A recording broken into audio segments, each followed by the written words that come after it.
Are you hoping that your clients are not going to figure out how to use AI? So many of the conversations that I've been having lately on LinkedIn, when I ask about how AI is affecting their sales, their client trust, people reverting to ChatGPT instead of asking them the questions that they used to be paid thousands of dollars for, oftentimes I'm hearing, my clients aren't using ChatGPT. They don't know how to use it. And I'm kind of hoping that they won't figure it out. Here's a reality check for you. They are figuring it out. The number of users is growing on the daily on various AI platforms, not just ChatGPT. So if you think your clients aren't going to figure it out, you're going to be sadly mistaken. Now, this channel is all about AI. It is about personal branding and identity architecture. So if this is of use to you, make sure you like and subscribe to the channel and follow along with the content. Now, let's get back to it. Your clients are using ChatGPT. They may not be telling you that they're using ChatGPT or the like, but they are. They may not be using it well yet, but they know about it.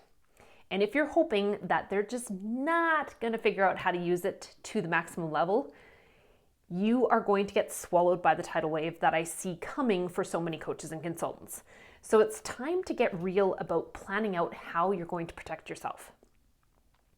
Because AI disruption is already here. AI is already sneakily eating on your lunch if it hasn't already fully chomped on it.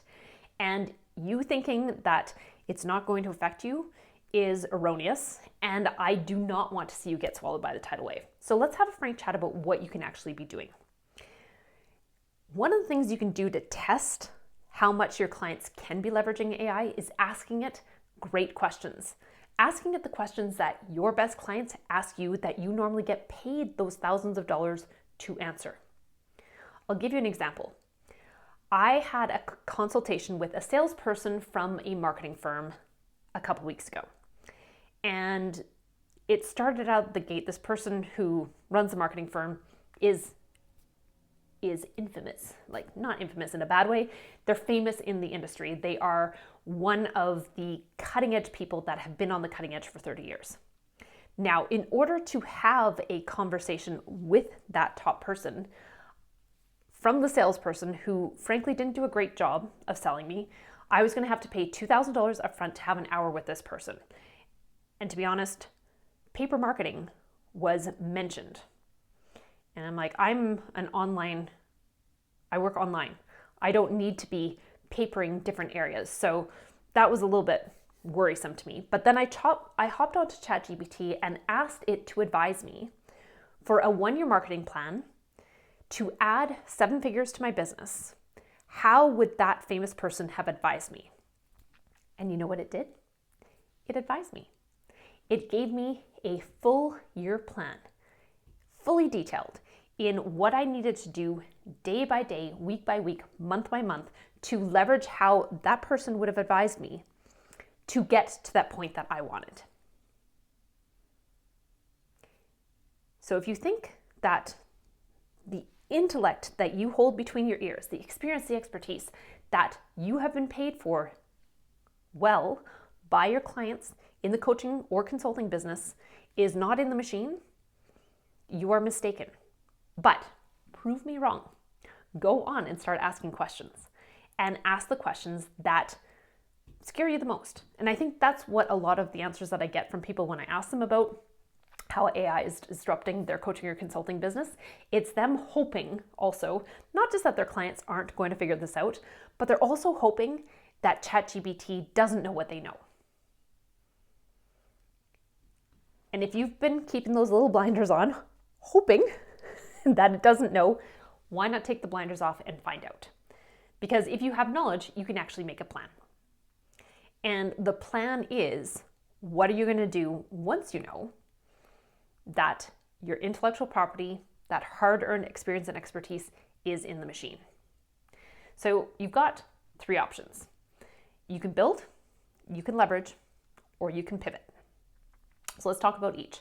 So building means playing the game alongside AI, taking that experience, that expertise that is already in the machine and making it accessible to your ideal people in a way where you can benefit from it. What you're doing is packaging what's in the machine for your ideal clients in a streamlined way that they can use it. So it's building a product.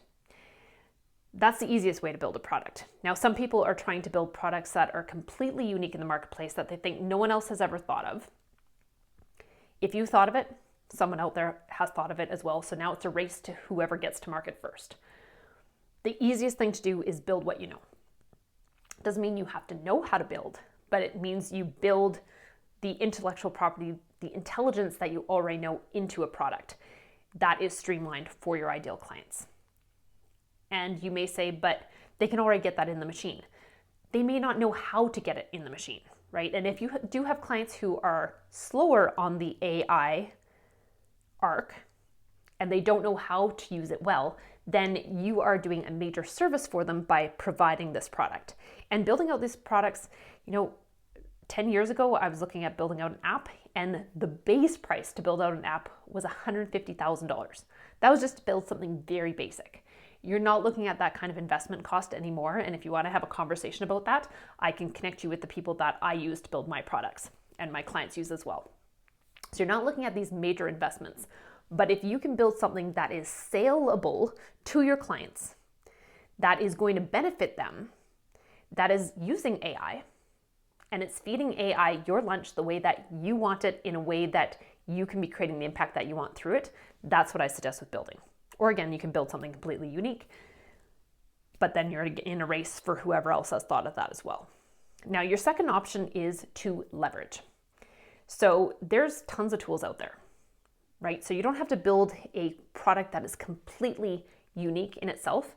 You can go and take out tools that already exist and leverage those in your business, leverage them in such a way that you teach your clients how to use them to help themselves as well. Or you can not share those secrets if you're afraid that they're going to figure it out, or you think that they're just not going to figure it out, then you can use it internally for your own business. But use it in a way to simplify your processes. A lot of people are saying, AI isn't disrupting me. And then when I ask them how they're using AI, they're using it in a way that is disrupting their process. It's changed the way that they're doing things now compared to how they were doing it, say, 2-3 years ago, or even a year ago. So it is disrupting. There are things that maybe you were hiring other people to do now that you're using AI for instead of hiring those people out. So when you look at the whole dimension of what is happening, if you're replacing someone with AI or a tool that is based on AI or automation or machine learning, then likely your clients are doing the same thing. Let that sink in. So if you want to leverage, you leverage what's already out there and built. And sometimes you can Frankenstein stuff together as well to create a product. If you're doing that, so you're kind of leveraging and building, what you want to do is make sure that you understand who is behind the product that you're leveraging and make sure that they're not going to disappear into the night. Because I've had a few instances lately where I've talked to a few AI companies about things that I thought would be useful for me or my business, and I tried them and they did not deliver what was promised, not even close. And then the excuse is, well, I'm just a startup, so what can you expect? And my response is, you shouldn't be charging me that amount if you're a startup and you think that there shouldn't be expectations. Side note. But if you're going to be leveraging, especially if you're going to be recommending and putting your reputation on the line with it, then make sure you know who is behind it. Now, your other option is to pivot. Obviously, if what you have completely prided yourself on, if all of it is in the machine and all of it is going to be accessible, you may be looking in the long term to pivot, or you may be wanting to pivot right now to an industry that can still leverage you in an analog way that allows you to stay leveraging your highest intellect, your niche of genius, what you pride yourself on. So that could be a slightly different lane within the industry that you're in. It could be going to a completely different industry. But you're not reinventing the wheel, you're just taking your ball and going to a different place with it. So there's lots of options out there. And I want you to go and test it. If you think that your clients can't leverage your knowledge through platforms like ChatGPT, go and ask the questions that you're afraid that they might be asking. And if you want to have a deeper understanding of what is actually happening, why buyers are starting to buy differently, why the market and every industry is being interrupted by AI, make sure that you sign up for the free AI Disrupted workshop. It's 45 minutes, and I will take you on a deep dive of what has happened, what is happening, and what is likely to be happening so that you as a coach or consultant can be aware. Because if you're aware and you're not freezing when things happen, you're getting motivated because you have a good understanding of the facts of what is going on, then you're going to make better decisions moving forward that are going to protect your future, your consultancy, your coaching business, your finances, your ego, and your identity as we move through this AI revolution that is coming so fast. If you're interested in getting more of these kind of videos as well, make sure you hit the like button. Make sure you also subscribe so that you get notified when new content comes out. Until next time, I wish you a beautiful day. And again, go and ask those hard questions that you've been afraid of.